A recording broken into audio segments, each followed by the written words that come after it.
I'm live streaming right now, FYI.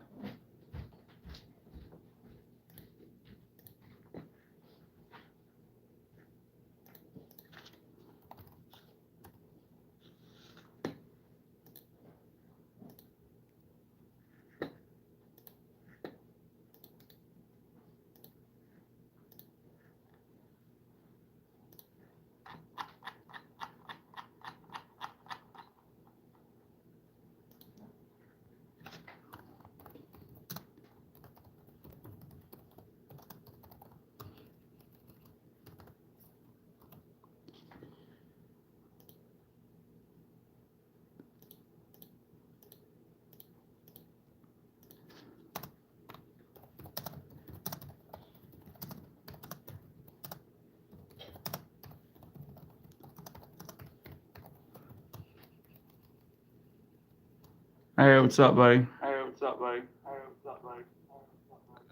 Echo. Okay, I'm gonna show you something Okay, I'm going to amazing. show you something amazing. Echo Echo forever. forever. Echo forever. Echo forever. Echo forever. Anyway, hold on a Anyway, sec. hold on a sec. Hold on a sec.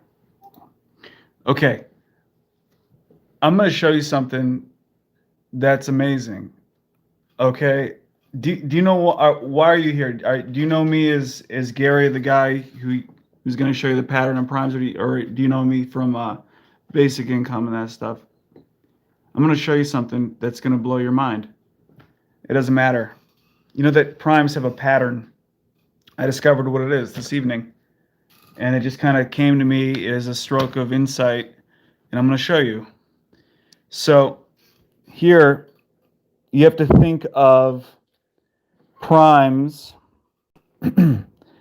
not as, when you think of a prime number, you typically think of it as something that can only be divided by 1 and itself. But what a prime really is, it is it is not a square and not a rectangle. So all these shapes here, these are not prime because they are squares or rectangles. And the algorithm of squares and rectangles is very orderly. It has a pattern. And this is the key to understanding the pattern of primes, is to understand that this here, which can also be written as n squared and then n squared plus n and n squared plus n and then onward for infinity, continue that pattern for infinity, that this is the structure of prime numbers. And it's based on geometry, that a prime is not a square or a rectangle. And squares and rectangles have an orderly pattern. So once we identify the pattern of squares and rectangles, through then subtraction, we can understand the pattern of prime numbers, which is what I have done here. So what you're going to see here, it's the first 100 prime, the first primes up to 100.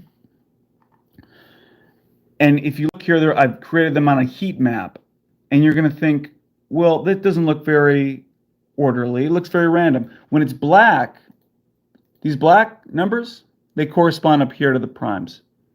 Okay, 3, 5, 7, 11, 13. And you're like, this looks random.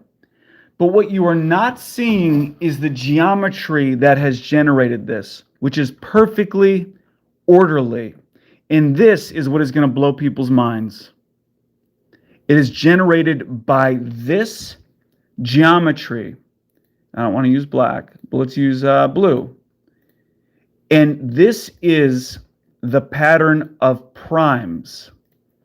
It is this, and I'm doing this so quickly. I just had this insight like 3-4 hours ago, and I'm making these videos as I go, but this is the pattern of primes.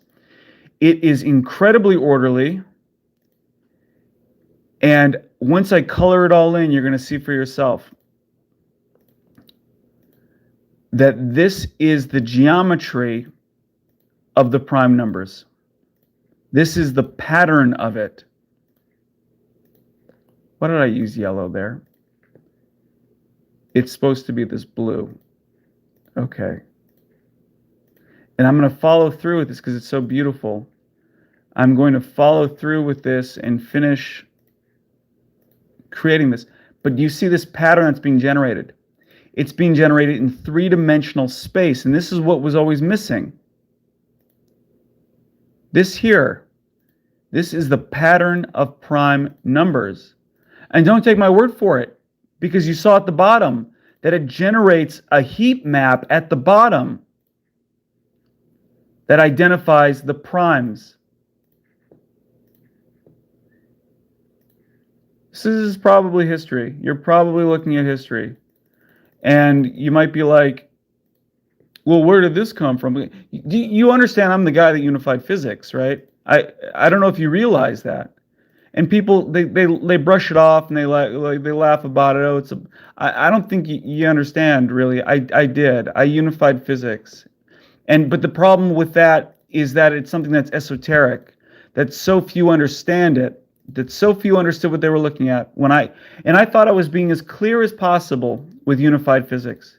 I thought I was being as clear as possible. I created an Excel that you could see it with your own eyes, the four forces of physics emerge. I thought there's no anyone can deny it, but because it's such esoteric understanding, something that so few people even understand what unified physics actually entails, that the people who even understood what they were looking at, they just stole it for themselves and didn't want to give credit. So maybe for this reason, my subconscious wheels were turning and we're like, well, I need to solve a problem that is undeniable, something that's mathematically undeniable. And maybe that's why in a stroke, I didn't even work on this. Like this came to me in some kind of stroke of insight. My hand started moving on graph paper and I started identifying this. That what you're looking at here, this is the true pattern of prime numbers. And it's undeniable. It's undeniable. And I could have written up a paper about unified physics and they would have said, oh, Gary's just he was just the curriculum director at for a public school district, for the STEM department. He was just the curriculum director of the STEM department of a public school district. So we shouldn't listen to him. He's not within our little circle and blah blah. But this is undeniable. I'm sorry, and I'm not asking anymore. I'm not asking for your permission anymore. What you're looking at is the first visual representation of prime numbers. That this is the pattern of prime numbers. And I'm not asking for your permission. Okay? I'm sorry, I'm not. What you're seeing is real. And I'll write a paper and they can just accept the fact that I did this. They have to. It's not like unified physics where it's like, oh, we know what Gary did, but we're going to pretend we don't. You can't ignore this one. I'm sorry, friends. I'm sorry. I might have actually had to beat that one. But do you see the pattern, what it is? It's these lines. And you only see these lines when it's in three-dimensional space. I say coordinate space. You have to think of numbers as coordinates within some kind of automaton space. And when you think of numbers as coordinates, they create these lines. And where these lines intersect creates this heat map down here. Where they intersect vertically, do you understand what I'm saying? That when they intersect vertically within three-dimensional space, it creates a heat map down here that perfectly identifies prime numbers. You're welcome. I'm not asking for your permission. I did unify physics. And I am the very first person who's found the pattern in prime numbers. Good night.